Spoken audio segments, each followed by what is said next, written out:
अगले 5 साल कैसे होने वाले हैं? क्या भारत डेवलपमेंट की फास्ट ट्रेन पकड़ेगा या फिर अपने ही सारे पैसे यूं ही बेकार प्रोजेक्ट्स में बर्बाद कर देगा? इन सारी बातों का जवाब अगर कहीं पर मिलता है तो वो है भारत का budget. In short, middle class को मिलेगा ठेंगा, गरीब को कुछ मिलता है, अमीर को बहुत कुछ मिलता है, मिडिल क्लास को बस मिडिल फिंगर मिलता है।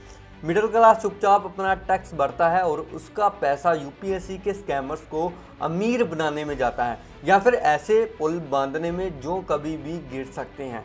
एज यूजुअल आपकी इनकम फिनिश करने के बाद सरकार की नज़र आपके सेविंग्स पर है। लगता है इतना सारा टैक्स देने के बाद एक बार बिहार और आंध्रा जरूर जाना चाहिए, देखने के लिए कि हमारा पैसा कैसे लुटाया जा रहा है। शॉर्ट टर्म कैपिटल गेन 20 पर हुआ है और लॉन्ग टर्म 12/1/2 पर हुआ है। इसका रिजल्ट मार्केट पर भी देखने को मिल रहा है।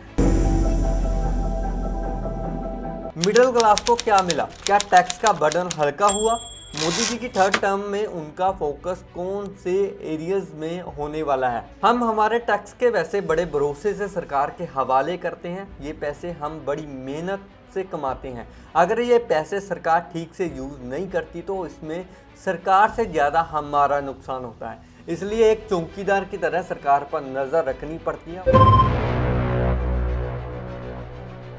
बजट काफ़ी इम्पोर्टेंट होता है क्योंकि बजट में हम समझ सकते हैं कि गवर्नमेंट का फ्यूचर डायरेक्शन क्या है। भारत का एक ही प्रॉब्लम है कि हम जनरली फ्यूचर के बारे में ठीक से प्लान नहीं करते और बुरे प्लानिंग एंड विजन की वजह से हमेशा दुनिया से पीछे रहना पड़ता है। बजट होता क्या है? चलिए एक सिंपल एग्जांपल लेते हैं। और आपको एक मोबाइल खरीदना है और आप दुकान में जाते हैं। आप दुकानदार से कहते हैं कि कोई अच्छा मोबाइल दिखाओ, तो दुकानदार पहले सवाल क्या पूछता है? वो कहता है कि अरे मैडम, फ़ोन तो सारे अच्छे ही हैं, आपका बजट क्या है? आपका बजट 2 फैक्टर्स पर डिसाइड होता है। एक है कि आप कितना पैसा कमाते हैं और दूसरा है कि आप कितने पैसे स्पेंड करना चाहते हो। आजकल कई लोग ईएमआई पर भी फ़ोन लेते हैं क्योंकि उनके लिए फ़ोन ज़रूरी है, फिर उनके पास पैसे हों या ना हो, पर ये 3 बातें समझना सिंपल है। तो आपके लिए देश का बजट भी समझना बिल्कुल सिंपल है।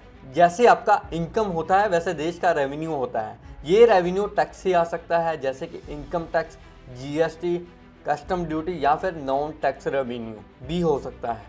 जैसे अगर सेंटर किसी स्टेट को लेन देन देती है तो उस पर कमाया हुआ इंटरेस्ट, पावर सप्लाई के लिए फीस, फाइन्स, पेनल्टी, सारी बातों को मिलाकर बनता है देश का इनकम। जैसे फैंसी भाषा में कहे तो कंसोलिडेटेड फंड ऑफ इंडिया। देश की फाइनेंस मिनिस्ट्री अलग अलग फैक्टर्स को कंसीडर करके अनुमान लगाती है कि आने वाले फाइनेंशियल ईयर में यानी 31 मार्च 2025 तक केंद्र सरकार कितने पैसे कमाएगी बजट डॉक्यूमेंट में। ये काफ़ी इंपॉर्टेंट फिगर है कि गवर्नमेंट के पास आने वाला 1 रुपया कहाँ से और कौन सी सोर्सेस से आता है। सोचने जैसी बात है कि इतने टैक्स देने के बावजूद इनकम टैक्स से ज़्यादा कंट्रीब्यूशन बेरोंग से आता है।